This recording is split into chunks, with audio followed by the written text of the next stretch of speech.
It was Friday, October the 13th, when I came across the biggest bear I had ever seen. On the week of October 9th, 2023, I went on a solitary camping trip. I've been going on camping trips for 4 years now. I've always loved nature. I've lived in Alaska for the last 10 years, so the sight of bears on my trips is not unusual. This year, however, I decided to take it up a notch and take camp in Kodiak Island. You know, the island that is home to the biggest bears in the world, bigger and mightier than polar bears. Up until the last day, everything was spectacular, amazing and beautiful sights of nature. Everything that I needed to see to refresh my brain from all the stress at work. I wanted to do something memorable, so I decided I would hunt deer to end off my trip. I set up my hunting encampment with my camouflage, had everything in place.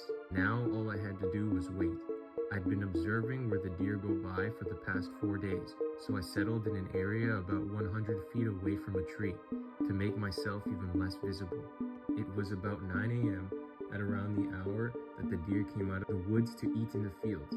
It turns out I wasn't the only one stalking them. As soon as I had a deer in sight, ready to take a shot with my rifle, I suddenly saw what I first thought of to be a demon, a bear that was so big it was at least 8 feet tall on all 4 legs, easily 2 meters wide.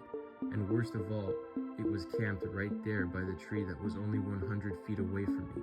I didn't even notice it get there, which is what scared me even more. How could something so big move so silently? And that's when I froze in fear. I realized that if I took a shot, it would have known I was there, and there was no way I was taking it down with my rifle. All I could think of to do was run. I waited until it was locked in on the deer, so it began to move slowly towards them. As soon as it moved about 20 meters away from the tree, I started to run. Thankfully, my camp was only about 200 meters away from where I was hunting. As I began to run faster, I could suddenly hear the steps of the beast behind me catching up. In complete shock, I ran as fast as I could. The steps only got louder and bigger. I made it to my truck, which was beside my camp. The steps louder than ever, I could hear its giant growl. I got in my truck and started to drive as soon as it turned on.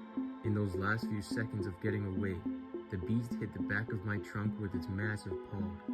It shot up the front of my truck. Thankfully, it was in 4-wheel drive. I kept going as soon as it hit my trunk. I sped off by the grace of God. I looked in the left rear view mirror, and I could see its black eyes and massive teeth as I drove faster. Eventually, it stopped running and I sped off faster. I realized why no one comes here, to Kodiak Island.